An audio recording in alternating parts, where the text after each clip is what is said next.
বস, ঈদ তো সামনে আয় হলো, চুল কাটাইছেন না?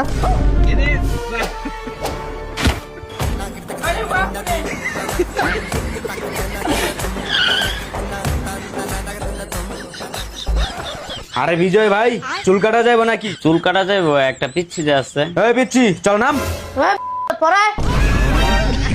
এই বেটা, তুই কিন্তু আমার চিনস না, বিশাল বড় গুন্ডা তোর একদম। তোর মতো পাতি না তো আমার এনরেই।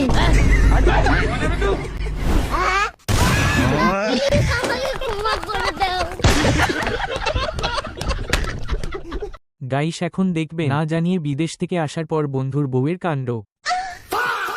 বিদেশ থেকে চলে আসলাম, না জানিয়ে হঠাৎ চলে আসলো কেন? আরে আমরা যেই বিল্ডিং এ কাজ করতাম ওই বিল্ডিং ভেঙে পড়ে সবাই ইন্তেকাল করছে, শুধু আমি একলাই বাইসে আছি। আল্লাহ বাঁচাইছে। আর যারা যারা মরছে না তাদের ফ্যামিলি 5 কোটি টাকা করে পাইছে। তাহলে আমার কপালটাই খারাপ।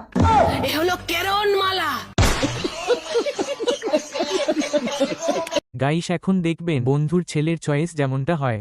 স্যার, এটা কি আপনার বাচ্চা? হ্যাঁ ভাই, আমারই বাচ্চা। কি হয়েছে? এখনো তো কিছু হয় নাই, তবে এখন হইব। মানে মানে এই যে 2টা আইফোন আর একটা চকলেট, এখান থেকে আপনার বাচ্চা যেটা চয়েস করবো ওইটাই আপনার হয়ে যাইবো। হুম স্যার, বলে দিলে তো হইতো না। আরে ভাই, কিছু বলতাছি না তো, বলতাছি যে তাড়াতাড়ি করতো। তো বলো বাচ্চা, এই 2টা থেকে তুমি কোনটা নিবা?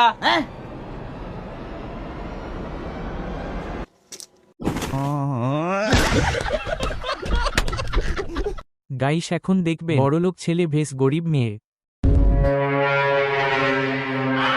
মা, আজ আমার কাছে গাড়ি, বাংলো, টাকা সব আছে, কিন্তু তোমাকে দেওয়ার মতো সময় নেই। তুমি কি আমার সাথে যাবা? মা দেখো, তোমার বড় ছেলের মতো আমার কাছে হয়তো টাকা, বাড়ি, বাংলো, গাড়ি এত কিছু নেই, কিন্তু তোমাকে দেওয়ার মতো আমার কাছে অনেক সময় আছে। আমি বয়সকালে তোমার পাশে থাকবো, তোমার দেখাশোনা করব, তোমাকে অনেক ভালোবাসবো। তুমি কি আমার সাথে থাকবা? হে ভগবান, তুমি এই কেমন পরীক্ষা নিচ্ছ? একদিকে আমার ছেলে যার কাছে বাংলো, টাকা, গাড়ি সব আছে, কিন্তু আমাকে দেওয়ার মতো টাইম নেই, আর একদিকে আমার মেয়ে যার কাছে গাড়ি, বাংলো কিচ্ছু নেই, কিন্তু আমাকে দেওয়ার মতো টাইম আছে। এরকম মেয়েদেরকে salute, salute, salute, salute, salute, salute.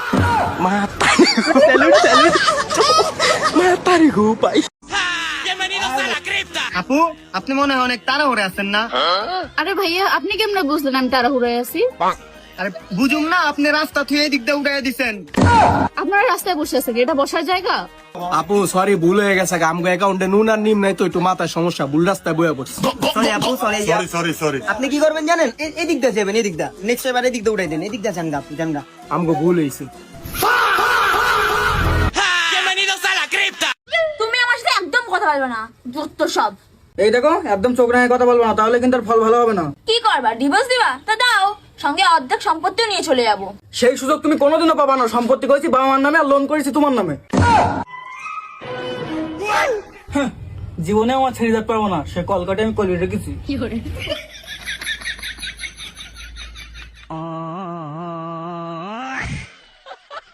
Guys এখন দেখবেন বন্ধুর ছেলে যখন রাতে পড়তে বসে তখন লেতার কাণ্ড। পরের বাচ্চারাই তো লাইট জ্বালে শুতেছে। বেটা পড়তে বসেছ? ভাত খেয়েছো তো?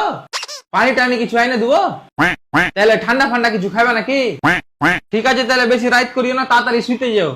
আর বেটার পড়াশোনার যা চাপ না, বড় হয়ে ডাক্তারই হবে মনে হয়। যখন তোমার আমাকে পছন্দই ছিল না, তাহলে তুমি আমাকে বিয়ে করলে কেন? আরে আমার বাড়ির লোক জোর জবরদস্তি তোমাকে ছবি দেখে বিয়ে দিয়ে, নইলে এরকম মোটা মেয়ের সাথে বিয়ে করতাম নাকি? তোমার আমাকে কোন দিক থেকে মোটা মনে হচ্ছে? তোমার বুদ্ধি দেখে।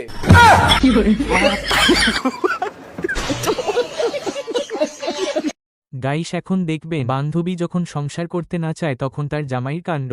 করতাম না তোর সংসার আমি। আমি বাপের বাড়ি চলে যাচ্ছি।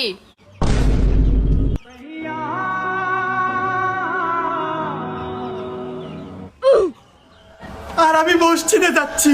যতই দোয়া করা, যতই চেষ্টা করা, আমি আর আসবো না তোমার বাড়িতে।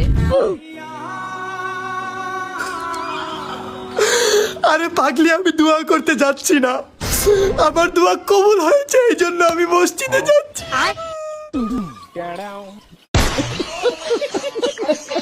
গাইস এখন দেখবেন গাঞ্জার পাওয়ার যেমনটা হয়। আল্লাহর কি লীলা, গাঞ্জা খাওয়া বাদ দিছি আর ট্যাপ বসেরও মালিক হয়ে গেলাম গা। আরে পুত, মাল খাও তো আমরাও ছেড়ে দিছি। এই যে অনেক কত উন্নতি, আর 1 5 কিনলাম, 15 Pro Max।